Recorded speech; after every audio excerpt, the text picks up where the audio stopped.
Super ഡാ, നല്ല energy performance ആയിരുന്നു. ഒപ്പം ഡാൻസേഴ്സ് ഒക്കെ വന്നപ്പോ ശരിക്കും ഇവിടെ സെലിബ്രേഷൻ മൂഡായി. ഓക്കെ, അടിപൊളിയായിരുന്നു കേട്ടോ. ചോദിക്കാം ശരത് സർ. ഹായ് മോളെ. ധ്രുവക്ക് ഒട്ടും ടെൻഷൻ ഇല്ലായിരുന്നു നിന്ന്. ആ, അത് കണ്ടപ്പോഴേ മനസ്സിലായി. മോക്ക് ഇഷ്ടമായി പാടിയത്? അല്ല, അത് ഒരു കൃത്യത ഉള്ള ഉത്തരവാണോ? കുഴപ്പമില്ലെന്നുള്ളത്. ഒന്നി പോറായിരുന്നു ഇല്ലെങ്കിൽ പെർഫോമൻസ് സൂപ്പറായിരുന്നു. അതിമനോഹരം, ഭീകരം. മക്കളെ നന്നായിട്ട് പാടിയിടാം, നന്നായിട്ട് പാടി. മോളെ കൊണ്ട് കുറച്ച് കൺഫ്യൂഷൻസ് ഉണ്ടായിരുന്നു, പ്രത്യേകിച്ച് ചരണത്തില്. നിങ്ങളും കോറസുമായിട്ട് എന്തായിരുന്നു അത്? അടി ഇടി പിടി ബഹളം എന്തായിരുന്നു? അവരുടെ തെറ്റാണോ? നിങ്ങൾ പാടാൻ മറന്നുപോയാ? അല്ല, കുഴപ്പമുണ്ട്. അതൊരു ഭീകര കുഴപ്പമാണ്. കുഴപ്പമില്ലെന്നോ? അത് കുഴപ്പമാണ്. കുഴപ്പമില്ലേ? ഒരു വരിയല്ലേ കുഴപ്പമില്ല. പക്ഷെ അവര് നല്ലോണം പ്രിപ്പയർ ചെയ്തിട്ടുണ്ടായിരുന്നു. അതല്ലേ ഇവിടെ വന്ന് തെറ്റിച്ചത്. പ്രിപ്പറേഷൻ എന്ത് ഗുണം? മക്കളെ, കുഞ്ഞുങ്ങളെ, നിങ്ങളുടെ കോറസ് നിങ്ങൾക്ക് എന്ത് പറ്റി? അത് ഫസ്റ്റ് പല്ലവിയിലൊക്കെ കുഴപ്പമില്ലായിരുന്നു, പക്ഷെ ചരണമായപ്പോഴത്തേക്കും അത് അനുപല്ലവി ഇല്ലേ, ബർസേ ബർസേ, അത് ചരണത്തിനാന്ന് വിചാരിച്ചു പോയി. അപ്പൊ യാരെ പാടാൻ മറന്നുപോയി. പിന്നെ ഞങ്ങള് അതൊക്കെയാലും കുഴപ്പമില്ല. നമുക്ക് ആ ഒരു പോർഷൻ ഒന്ന് കേട്ടാലോ, ഒന്നും കൂടെ, ഈ കൺഫ്യൂഷൻ ഇല്ലാതെ.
ഇതാണ് ഉദ്ദേശിച്ചത്.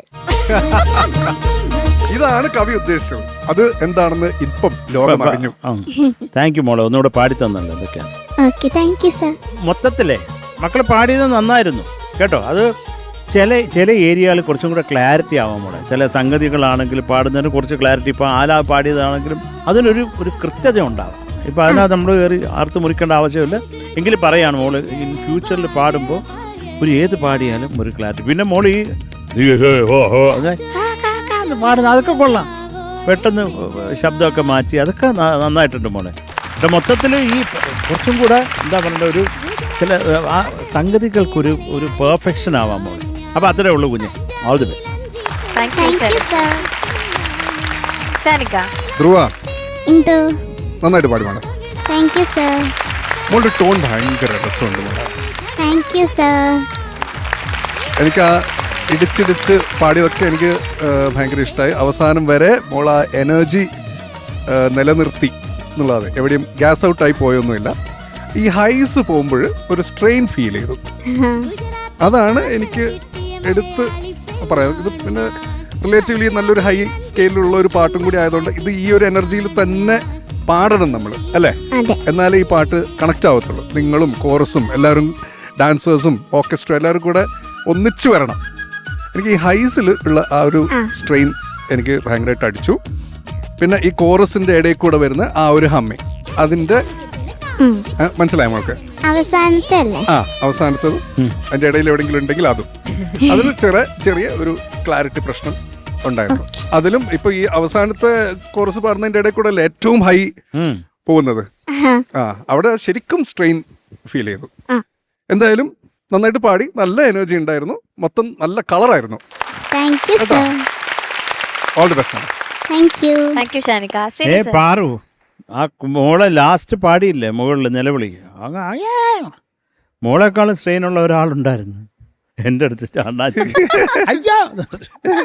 അത് കഴിഞ്ഞിട്ട് അതവിടെ ചെയ്ത് നോക്കുന്നൊക്കെ തോന്നുന്നു. പ്രാക്ടീസ് ഒക്കെ ചെയ്ത് നോക്കണ്ടായി. പ്രാക്ടീസ് അത് ഞാൻ ചെയ്യില്ല. അത്ര ഹൈ ആയിട്ട് പോകേണ്ട ആവശ്യമില്ല. നമുക്ക് റേഞ്ച് എവിടം വരെ പോകുന്നു അവിടം വരെ പോയാൽ മതി, അവിടം വരെ ക്ലീൻ ആയിട്ട് കാണിച്ചാൽ മതി. But I loved your attitude. ധ്രുവാണോ? Dhruva fantastic attitude. ആ ഒരു ഹാപ്പിയാണ്. You are very happy. Even ഇവരൊക്കെ തെറ്റ് പറയുമ്പോൾ തന്നെ you are happy, you don't care. I like that. എനിക്ക് അത് ഇഷ്ടപ്പെട്ടു. പിന്നെ കറക്റ്റ് ചെയ്യുമായിരിക്കും, ബട്ട് എന്നാലും അവിടെ you are very cool about it. അത് നല്ല ഒരു ആറ്റിറ്റ്യൂഡാണ്. അത് അങ്ങനെ തന്നെ പോവുക. ടെൻഷൻ വേണ്ട ലൈഫിൽ. ഇതിൽ നിന്ന് എല്ലാവരും പഠിക്കണം, എല്ലാവരും. ബിക്കോസ് നമ്മൾ ഹാപ്പി ആവാൻ വേണ്ടിയിട്ടല്ലേ ഇത് പാടുന്നത്, അല്ലാതെ വേറെ എന്തിനാണ് ഇത് കറക്റ്റായിട്ട് പാടണമെന്നുണ്ടോ? അങ്ങനെയൊന്നുമില്ല. അങ്ങനൊക്കെ ഉണ്ട്. കറക്റ്റായിട്ട് പാടിയാ പ്രൈസ് കിട്ടുമായിരിക്കും. പ്രൈസ് ആർക്ക് വേണം ഈ പ്രൈസ്? അല്ല, അവർക്ക് വേണോ പ്രൈസ്? പ്രൈസ് വേണമെങ്കിൽ പിന്നെ അപ്പൊ പിന്നെ ടെൻഷൻ ആവും. പിന്നെ പ്രൈസിന് വേണ്ടി പാടിയാൽ ടെൻഷൻ ആവും. അതെ, അത് അപ്പൊ വെരി കറക്റ്റ്. അപ്പൊ പ്രൈസിന് വേണ്ടി പാടരുത്, എൻജോയ് ചെയ്യാൻ വേണ്ടി പാടുക. അത് യു പ്രൂവ്ഡ് ഇറ്റ്. ഈ പാട്ട് ഹാപ്പി ആയിട്ട് പാടേണ്ട പാട്ടാണ്, ഹാപ്പി ആയിട്ട് പാടി, അത് മതി. Very good. Thank you Sreeni sir. Okay, നമുക്കിനി മാർക്സ് ചോദിക്കാം. Shanika. Thank you Shanika. Sarath sir. ധ്രുവേ, ഈ ഇരിക്കുന്ന ചക്കര എനിക്ക് ഇഷ്ടമാണ് കുറെ. ഇവനെടുത്ത മാർക്കും അതുകൊണ്ട് ഞാൻ wait. Okay, Sreeni sir hide ചെയ്തോ? അപ്പൊ ടോട്ടൽ 16 മാർക്സ് ആണ് കിട്ടിയിട്ടുള്ളത്. ഇനി നമുക്ക് ഒരു മാർക്ക് കൂടെ അറിയാണ്ട് അത് വഴി അറിയാം. Okay, all the best. Thank U.